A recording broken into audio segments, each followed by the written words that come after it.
லாச்சுங்கில் நானே ஸ்டே பண்ணி ஒரு ப்ராப்பர்ட்டி வந்து ஆன்போர்ட் பண்ணியிருக்கேன் பட்ஜெட் கேட்டகரியில்.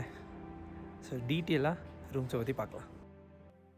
இந்த ப்ராப்பர்ட்டிய பொறுத்தளவுக்கு பார்க்கறதுக்கு தான் ஹோட்டல் மாரி இருக்குமே தவிர, ஆனா வந்து ஒரு ஹோம் ஸ்டேல ஸ்டே பண்ண மாரி தான் எனக்கு வந்து ஃபீல் ஆச்சு.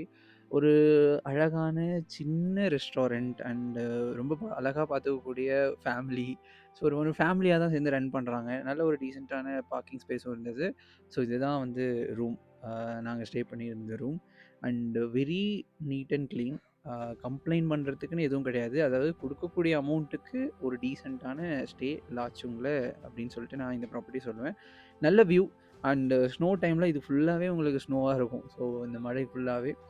அண்ட் அந்த ஃபேமிலி தான் எனக்கு ரொம்ப புடிச்சிருந்தது. ஸோ வாஷ்ரூமோட வீடியோ இது.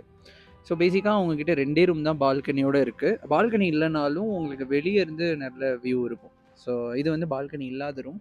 பட் கதவ தொறந்துட்டு மெயின் டோர தொறந்தாலே உங்களுக்கு நல்ல வியூ இருக்கும். ஸோ அதனால நீங்க அத வந்து வொரி பண்ண வேண்டாம். இது வந்து விண்டோல இருக்க ஒரு வியூ.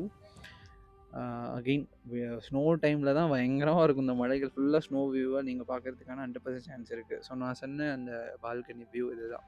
லைக் அதாவது பால்கனி இல்ல அப்டின்னா, உங்களுக்கு வெளிய வந்தாலே உங்களுக்கு நல்ல ஒரு வியூ வந்து கிடைக்கும். இந்த சூப்பரான ஃபேமிலியோட ஸ்டே பண்ணணும்னு நெனச்சீங்கன்னா, நம்ம இன்னர் பீஸ் டீம கான்டாக்ட் பண்ணுங்க. மோர் ட்ராவல் மோர் பீஸ்.